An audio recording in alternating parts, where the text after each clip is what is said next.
Et moi? Om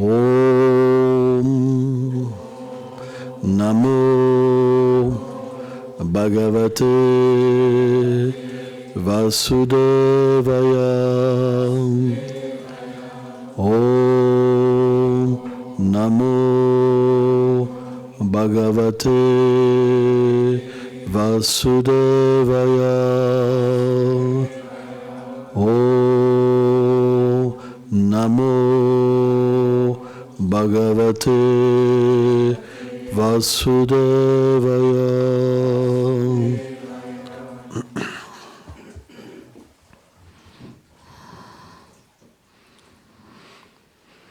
Donc, on va lire un verset fameux du 4e chapitre de la Bhagavad Gita, où le Seigneur explique pourquoi il vient dans ce monde. Yada ilhai dharmasyam gari bhavati bharatam abhyuttanam dharmasya tadatmanam sajamyaham. Ô descendants de Bharat, chaque fois que la religion voit un déclin et que les religions montent, je viens en personne. Commentaire. Le Seigneur apparaît par sa propre volonté lorsqu'il y a un déclin de la religion éternelle et un accroissement de l'irreligion. Par religion éternelle, nous entendons ce qui relie à jamais l'être vivant à la personne suprême, c'est-à-dire le pur service de dévotion.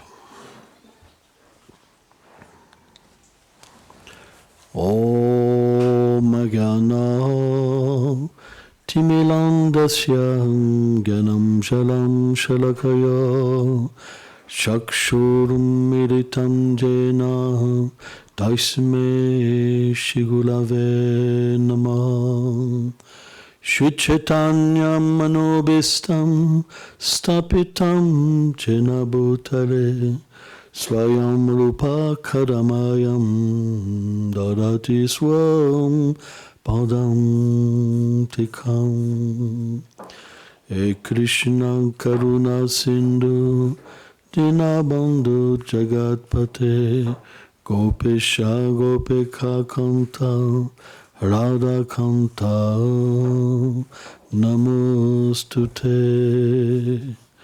Tapta Kanchana Gorangi Radhe Vrindavaneshvari Vrichavanu Sute Devi Pranamami Hare Priye Jaya Shri Krishna Chaitanya Prabhu Nityananda Shri Advaita Gadadara Shivasari Gaur Bhaktavinda Hare Krishna Krishna Krishna Hare Hare Hare Rama Rama Rama Hare Hare Namam Vishnu Padaya Krishna Prestaya Bhutare Shrimate Bhakti Vedanta Swami Niti Namine. Namaste Sarasvati Deve Kaulavani Pracharine Nirveshesha Sunyavadi Prachatyade Shatarine Vanchakalpa Tarubhyacha Kripa Sindhu Pyaye Vacha Pachitanam Pavanebhyo Vaishnavebhyo Namo Namah.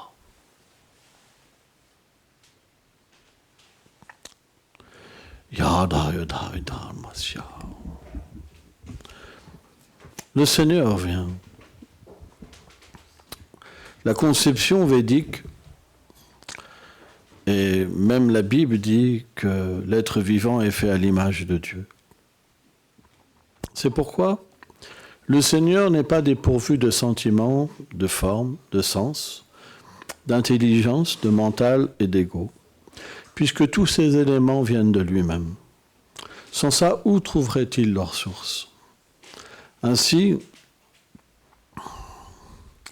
les Écritures expliquent qu'au-delà des millions d'univers matériels, des millions, qui émane du Seigneur Mahavishnu, Karana Dakashayi Vishnu. Il existe au-delà, même de la planète transcendantale de Sadashiva, les demeures transcendantales du Seigneur suprême. C'est pourquoi, bien qu'il crée les univers matériels dans un cycle sans fin, il les crée et il les détruit. En fait, ils émanent de sa personne. Lorsqu'il expire, des millions d'univers se manifestent et reposent sur la rivière, sur l'océan Karana. Et lorsqu'il inspire, tous ces univers entrent en lui. Il manifeste ces univers pour différentes raisons. Premièrement, pour que le jiva, l'âme, puisse faire un choix. Quel est ce choix? Soit servir le Seigneur éternellement, soit vouloir être le Seigneur lui-même. Mais ceci, ce n'est pas possible, c'est une forme d'illusion, Maya. Or, lorsqu'on veut vivre séparé de ce Seigneur suprême, à ce moment-là, on devient recouvert par l'ignorance, parce que c'est une forme d'ignorance. Et c'est pour ça que nous avons un corps d'ignorance grossier et un corps d'ignorance subtile qui recouvre notre vérité. Mais au-delà de ces couches, l'âme a une forme. Elle a des sentiments originels, mais qu'elle ne peut pas exprimer dans un environnement d'ignorance. Elle l'exprime à travers des êtres vivants qui ont eux-mêmes oublié leur réalité. Par exemple, dans le monde transcendantal, on peut être un jeune garçon éternellement et avoir un corps de jeune fille dans le monde matériel et penser que je suis une fille, alors que je n'ai rien à voir avec cette réalité. On peut aimer, par exemple, être un technicien, dans l'aéronautique par exemple, alors que dans le monde transcendantal, notre service, c'est de masser les pieds du Seigneur suprême. Donc on quitte un plan qui est complètement inconcevable pour accepter quelque chose de misérable. Et ce plan de misère, c'est la naissance, la maladie, la vieillesse et la mort. Tout le monde passe par là. Personne ne peut éviter. Et en fait, c'est intéressant, parce que moi, j'expérimente ça avec la vie spirituelle, c'est qu'on est de plus en plus un enfant. Et quand on voit les gens qui ont le même âge que nous, extérieurement, on se dit « Waouh, ils sont vieux !» Mais en fait, lorsqu'on pratique une vie spirituelle, on se détache de cette conception de l'âge, de cette conception corporelle, de l'attirance pour les gains matériels et le désir sexuel. On devient libéré. Brahma lui-même, le sous-créateur de l'univers, explique que la chaîne matérielle qui emprisonne les entités vivantes est la vie sexuelle.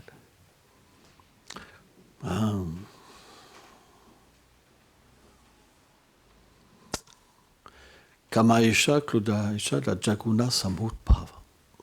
Parce que cette vie sexuelle est le sentiment perverti, originel de l'amour de Dieu. Lorsqu'on quitte la réalité éternelle pour accepter une réalité d'ignorance, alors le désir sexuel se manifeste. Et c'est pour ça que tous les êtres dans ce monde courent après ça. Il est subtil, la position, je veux être respecté, je veux être connu, et il est grossier sous la forme de la vie sexuelle. Mais tout le monde court après ça. Et c'est une forme d'illusion qui nous entraîne dans l'action intéressée. Parce que lorsqu'on veut attirer une belle fille ou un bel homme, il faut se faire beau, il faut un bon travail, il faut ceci, il faut cela, et encore ci, et encore là, et encore ci. C'est des désirs sans fin. Et quand on obtient la personne, après il faut la garder, puis il faut des enfants, et puis il faut ceci, puis cela, puis après des petits-enfants. C'est ce qu'on appelle l'action intéressée. Ça veut dire que c'est sans fin des désirs qui viennent et qui ne peuvent pas s'arrêter. Et qui nous entraînent au moment de la mort, alors dans une autre vie. Donc, ce Seigneur adorable, qu'on appelle dans les Védas Krishna, qui veut dire l'infiniment fascinant, parce qu'il a une beauté extraordinaire, une douceur extraordinaire, parce qu'il est illimité. Bien qu'il ait une forme, tout est limité. Tout émane de lui. C'est inconcevable.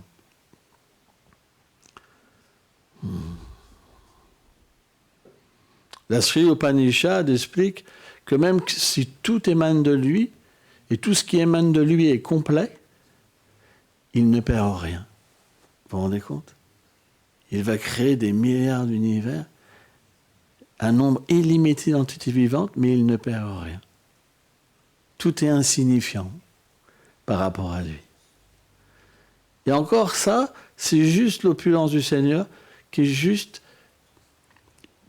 une qualité secondaire. Mais sa beauté, elle est quelque chose d'inconcevable, qu'on ne peut même pas imaginer. Si on mettait tous les êtres de l'univers, même des êtres de tous les univers, à essayer d'imaginer la personne la plus belle, ça serait juste un petit atome de sa beauté. Donc ce n'est pas possible de comprendre la beauté de Krishna. La douceur, ses qualités. C'est pourquoi il a aussi l'amour pour les êtres vivants. C'est un principe. La beauté s'exprime par l'amour. C'est la véritable beauté. Plus il y a un haut degré d'amour, désintéressé, plus on est prêt à mourir pour l'autre, plus l'amour est beau. Et cette capacité dans l'être vivant, même conditionnée, elle peut s'exprimer d'une manière imparfaite. Mais chez le Seigneur, elle s'exprime d'une manière sans limite. Or, lorsqu'il vient, c'est parce qu'il veut nous reprendre. Il veut qu'on arrête d'errer dans ce monde, vie après vie. C'est pourquoi il vient.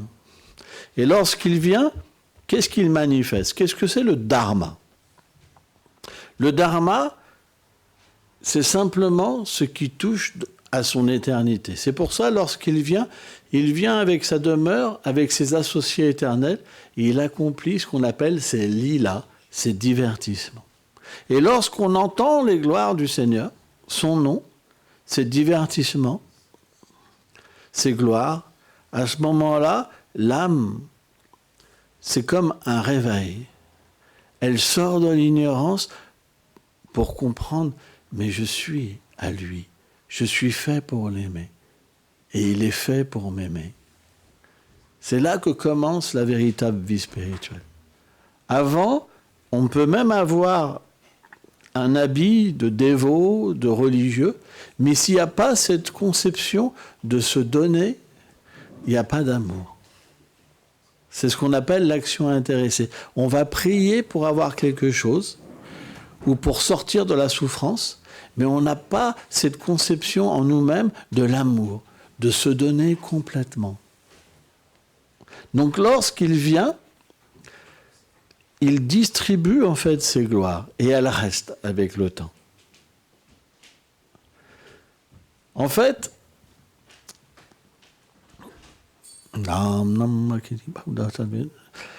le Seigneur a des noms extraordinaires.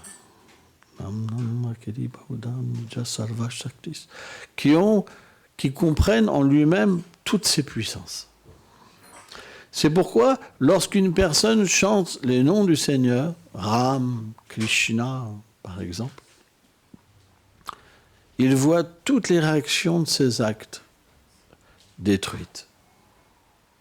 Et il peut, même s'il était le pire des pécheurs, il peut, dans sa prochaine vie, avoir une forme humaine qui est très rare, en fait, c'est expliqué.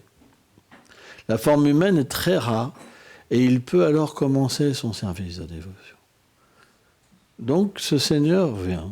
Et ce Seigneur a des formes aussi, bien qu'il soit un, et ça c'est très difficile à comprendre, il a aussi différentes formes parce que dans sa forme, il peut manifester différentes qualités, différentes formes de douceur et différentes formes de beauté, ce qui donne une diversité dans ses divertissements. Ça veut dire que ce même Seigneur va être perçu par ses dévots selon l'amour et le désir qu'ils ont de relationner avec lui. Ça c'est quelque chose d'inconcevable.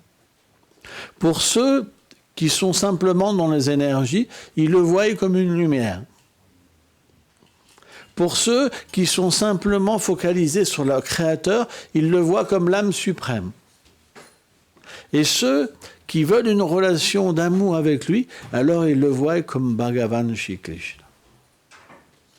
Donc, suivant le sentiment, selon le sentiment qu'on ressent dans notre cœur, Krishna réciproque. Il est réciproque. Et c'est ça qui est inconcevable. C'est qu'il peut donner tout. Il est notre meilleur ami. Celui qui peut comprendre tous nos secrets et les combler. Il n'y a que lui. Et c'est ça qu'on cherche dans une relation d'amour avec des personnes qui ne peuvent pas nous donner cette solution. Quand on met notre tête contre quelqu'un et qu'on lui dit qu'on l'aime et qu'on ferme les yeux, on cherche cette solution. Mais elle ne vient jamais. C'est pour ça qu'on est frustré. Personne ne peut nous donner ça. Parce qu'on est l'âme. On ne peut pas sortir de la frustration en aimant une personne ordinaire. Ce n'est pas possible. C'est limité. Donc, Krishna le sait, c'est pour ça qu'il vient. Yada idalmasya. Yuga après yuga, âge après âge, il vient. Et il nous donne ce souvenir. Rappelle-toi, je suis celui que tu aimes. Je suis ton véritable ami. Et dans ce voyage de l'âme, à un certain moment, l'être se souvient.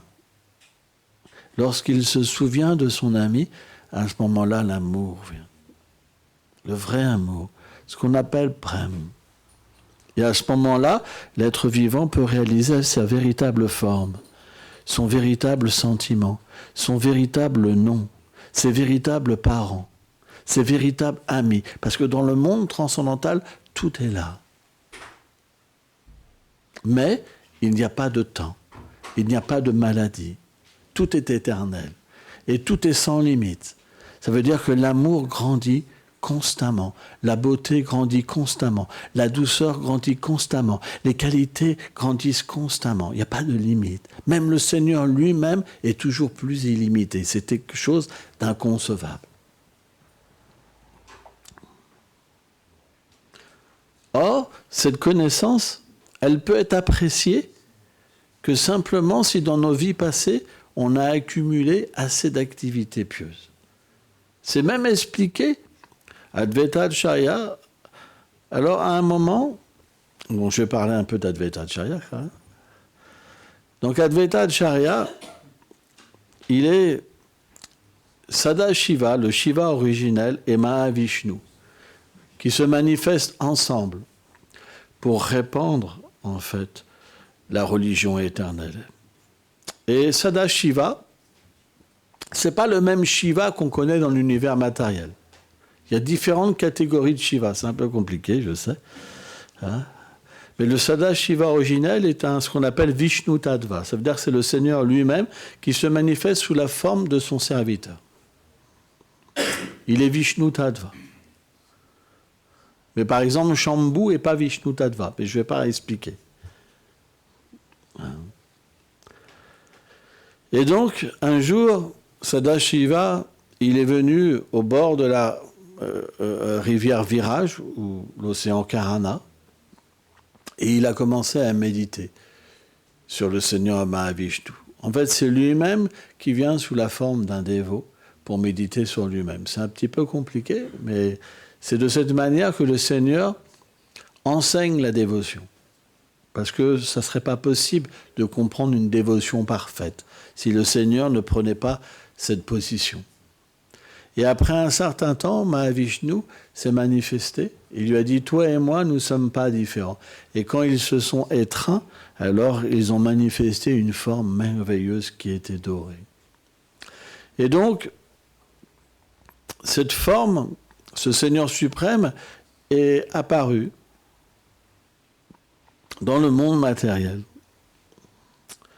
Et il y a de nombreux divertissements qui se sont manifestés.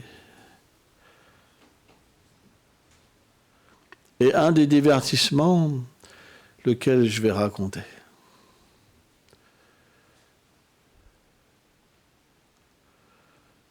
Bon, on peut raconter un qui peut montrer sa position.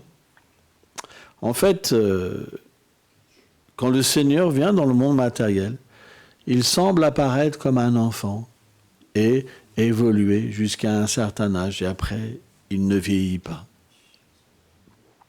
Et dans ce divertissement d'enfance, il avait un ami qui était le fils du roi.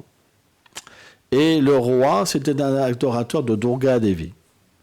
Et Durga Devi est la compagne éternelle de Shiva. Et donc, à un moment, ils sont rentrés dans le temple. Et donc, le fils du roi, il a rendu ses hommages à la déesse, mais Advaita Chandra, il n'a pas rendu ses hommages. Et là, l'enfant, il était perturbé, il dit, pourquoi tu ne rends pas tes hommages? Et en fait, Shiva ne rend jamais ses hommages à Durga Devi. Parce que le principe féminin éternel, c'est que la femme prend refuge, en fait, du principe masculin. Et dans les divinités suprêmes, ce principe est observé. C'est pourquoi l'époux éternel Shiva ne rend jamais son hommage à Durga Devi. C'est un principe éternel. Et en fait, le fils du roi, il s'est fâché. Et Advaita Acharya s'est mis en colère. Et le fils est tombé inconscient. Et là, tous ont eu peur parce qu'ils pensaient que cet enfant, en fait, le fils du roi, était mort. Et donc, Kuvera, le père d'Advaita Acharya, il est venu de voir Advaita. Et il dit, mais pourquoi tu as fait ça? Regarde maintenant, tout le monde est dans la détresse. Et Advaita Acharya, il a dit, il n'est pas mort, il est juste inconscient. Il suffit de lui donner du Chalamrita, l'eau qui a baigné les pieds pareils au lotus du Seigneur Vishnu, pour qu'il reprenne conscience. Et à un autre moment, c'était un festival de l'adoration de la déesse Kali, donc qui est une autre forme de la compagne éternelle de Shiva. Et de la même manière, Advaita Acharya n'a pas rendu ses hommages. Et là, le roi a discuté avec Advaita Acharya, il dit, mais pourquoi tu ne rends pas ton hommage à Kali? Et en fait, Advaita Acharya a expliqué qu'on n'a pas besoin d'adorer les devas, qui sont finalement des expansions séparées du Seigneur. Ils ne sont pas le Seigneur, mais ils reçoivent un pouvoir pour régir l'univers. Et il a expliqué qu'en adorant le Seigneur Narayan, c'est comme mettre de l'eau au pied d'un arbre. Quand on arrose les racines, le tronc, les branches, les feuilles, tous sont arrosés. Donc en rendant le service au Seigneur Narayan, au Seigneur Krishna, on adore toute la création. On n'est même pas redevable envers les ancêtres. Parce que tous obtiennent le fruit. C'est pourquoi un dévot du Seigneur, il n'a pas à accomplir des adorations séparées. Parce que rien n'est indépendant du Seigneur suprême, tout est relié. Et le roi, il a insisté. Donc Advaita, il a rendu ses hommages, et à ce moment-là, la déesse, la déité, elle s'est brisée en deux, en fait. Elle a explosé. Et Advaita, il a dit, en fait, le mari ne rend jamais son hommage à l'épouse. Donc, ce principe, quand le Seigneur vient, il enseigne des vérités qui sont fondamentales. Alors bien sûr, dans ce concept divin, si on prend la relation entre Radha et Krishna, dans la douceur, dans cette relation, c'est quelque peu différent. Parce que lorsque le Seigneur ne manifeste pas son opulence, et qu'il rentre simplement comme l'objet d'amour de tous les êtres vivants, alors il devient subjugué ou contrôlé par son énergie interne, qui est Radharani. En tant que Shiva, l'énergie interne se manifeste en tant que Durga. Et en tant que Krishna, elle se manifeste en tant que Radharani. Dans son opulence, le Seigneur est adoré. Donc, la manifestation féminine, ça représente l'activité de dévotion. Et en tant que la représentante de la dévotion, on est toujours dans l'adoration du Seigneur. Vous comprenez, c'est un principe. Mais, lorsque le Seigneur oublie son opulence pour devenir l'objet d'amour, à ce moment-là, les choses peuvent s'inverser. C'est pourquoi dans l'adoration, dans la relation qui existe entre Krishna et Radharani, parfois Krishna touche les pieds de Radharani pour lui exprimer son amour. Parce que l'amour naît du Seigneur suprême. Parce que tout vient de lui. C'est pour ça, bien qu'il soit unique, il se manifeste toujours sous la forme masculine et féminine, qui ne sont jamais séparés. Ils sont une même entité. C'est expliqué, c'est comme une bulbe qui manifeste deux fleurs. Donc, lorsqu'il manifeste le principe de la création, naturellement, l'énergie féminine qui se manifeste comme le service de dévotion ne peut pas recevoir l'hommage du Seigneur suprême. Parce que, par exemple, quand vous allez prier, vous n'allez pas dire « Dieu, viens me toucher les pieds, allez, viens m'adorer ». Vous comprenez ce principe-là? Mais lorsque le Seigneur oublie sa divinité pour devenir l'objet d'amour, alors c'est différent. Parce que l'amour peut faire qu'il peut être dominé. Et dans cette domination, à ce moment-là, il devient l'objet d'amour de tout le monde. Ça, c'est le plus haut sentiment. C'est pourquoi on ne devrait jamais penser, d'un point de vue matériel, que c'est horrible. Ben alors là, Durga Devi, c'est une femme emprisonnée. Ça, c'est pas comme ça. Elle représente l'énergie du Seigneur. Mais comme elle représente l'énergie du Seigneur, elle doit aussi enseigner que l'adoration est suprême. Et que son époux, il ne peut pas la servir, elle veut toujours le servir. Vous comprenez? C'est un principe éternel. Mais lorsque la douceur recouvre la puissance, à ce moment-là, il y a une égalité parfaite. Parce que quand la divinité disparaît, et que l'objet d'amour apparaît, à ce moment-là, l'égalité se manifeste.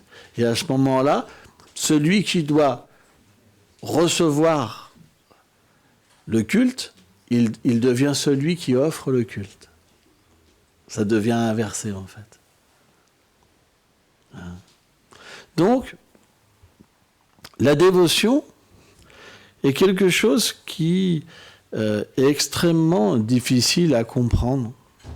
Parce que lorsqu'on est conditionné par l'énergie matérielle et qu'on n'a pas de sentiment encore spirituel, la seule chose qu'on peut percevoir, c'est la grandeur du Seigneur.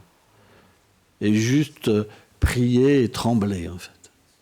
Parce qu'on n'a pas la possibilité d'aimer.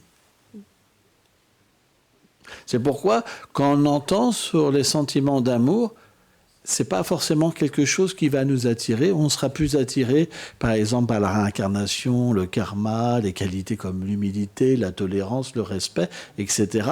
Mais Toutes ces choses qui sont secondaires, ils permettent simplement de s'élever dans la vertu, mais pas dans l'amour de Dieu. C'est pour ça qu'on doit aussi entendre sur la personne suprême et la relation d'amour qu'il a avec ses dévots.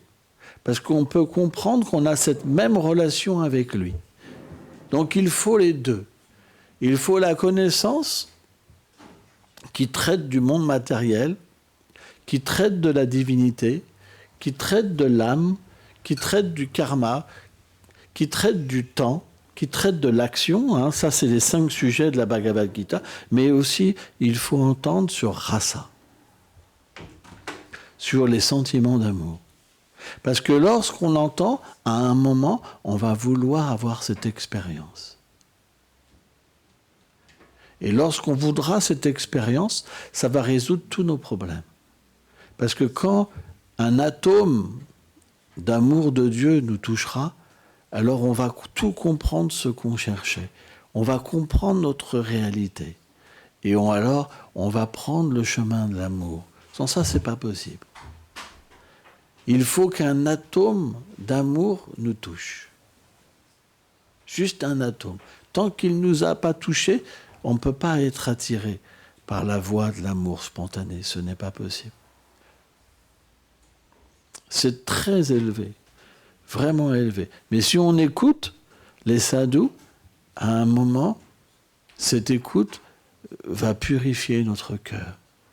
Et on va réaliser à un moment la situation dans laquelle on est. Mais je suis différent du corps, qu'est-ce que je fais ? Je fais n'importe quoi. Je suis en train de gâcher mon existence. À ce moment-là, on commencera. Ce n'est pas possible avant. C'est une miséricorde spéciale. Avant, on est comme un religieux. On accepte une spiritualité parce qu'elle nous fait du bien, parce qu'elle nous équilibre, parce qu'il nous manque quelque chose. Mais lorsque ce sentiment vient, alors on accepte la voie de l'amour. On accepte notre réalité. C'est comme accepter ce qui est réel en nous. Et ce sentiment, c'est le plus beau sentiment. Et il est très, très, très rare. Et ça, c'est obtenu simplement par l'association des dévots. Parce que où sont les dévots ? On entend les gloires du Seigneur. On voit la forme du Seigneur. On danse. On sert. Et on mange le prasad, la miséricorde.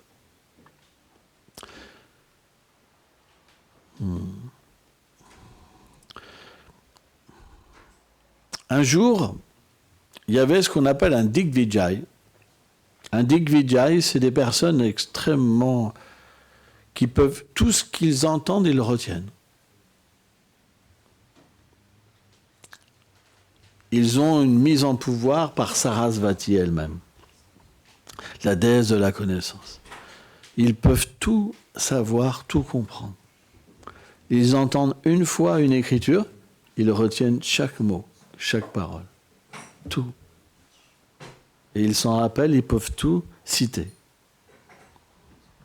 Et ce Digvijay, il avait accompli des austérités pour plaire à Shiva. Et Shiva l'avait béni. Il avait béni que la déesse Sarasvati serait toujours avec lui et qu'il pourrait conquérir tous les pandits, les savants. Et partout où il allait, il était vainqueur. Et Shiva lui a dit, seul moi tu ne pourras pas vaincre. Et donc il est arrivé à Shantipur, parce qu'Advaita Acharya, il est venu à Shantipur, et il a donc défié Advaita Acharya. Il a commencé à réciter des prières sur Tulasi Devi, qui est très très belle prière, en disant que tous les tirthas, ils étaient contenus dans une feuille de Tulasi. Que simplement en voyant Tulasi, tous les péchés étaient détruits. En l'arrosant, on pouvait vaincre la mort, etc. Tellement de belles glorifications. Après, il a glorifié le Gange. Et il a dit que le Gange était un grand dévot. Et là, Acharya, une fois qu'il a fini sa glorification, il a dit non, le Gange n'est pas un grand dévot. Une fois, lorsque le Seigneur Narayan a entendu les glorifications sur la dévotion du Seigneur Shiva, il s'est liquéfié comme le Gange. En fait, le Gange est directement le Seigneur suprême. Et là, il s'est retrouvé battu, en fait. Il dit, mais comment ça se fait? J'ai été battu. Ça veut dire que la bénédiction de Shiva, elle est devenue inutile. Et il est parti. Et en fait, Shiva lui a parlé, lui dit, non, c'est parce que Advaita Acharya, c'est moi, en fait. Et après, il s'est abandonné, en fait. Et le Seigneur lui a fait voir sa forme éternelle aussi. Et quand ce pandit, il a vu la forme éternelle du Seigneur devant lui, il est devenu inconscient. Tous les symptômes de l'amour de Dieu s'est manifestés comme des tremblements. Il y a différents symptômes, en fait, qui se manifestent quand l'amour de Dieu vient dans le cœur de l'être vivant. Et donc, il a appris directement du Seigneur Advaita. Donc aujourd'hui, on devrait prier ce Seigneur Advaita Acharya, où c'est dit que sans adorer Advaita Acharya, on ne peut pas atteindre la miséricorde de Nitai et Gauranga Mahaprabhu. Cette adoration, elle est indissociable. En fait. Parce que c'est Advaita qui a appelé le Seigneur Gauranga. Il aurait pu, lui-même, bien sûr, en tant que Mahavishnu, l'aspect créateur du Seigneur suprême, répandre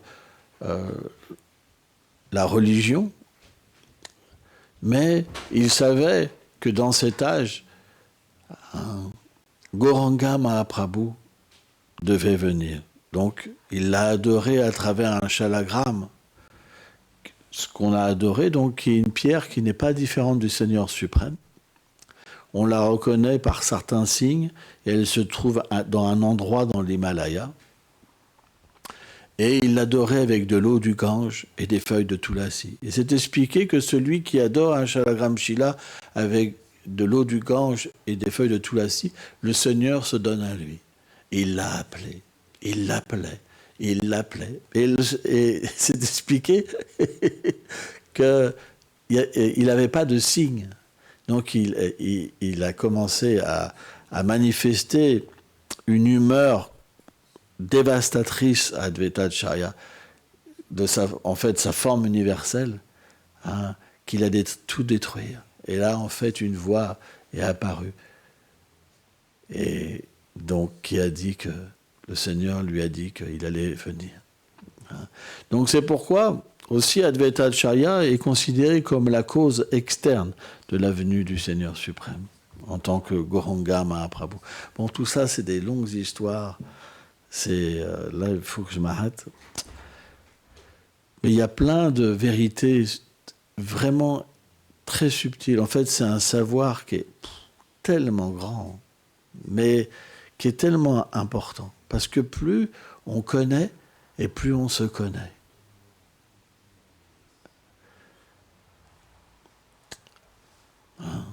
Merci beaucoup.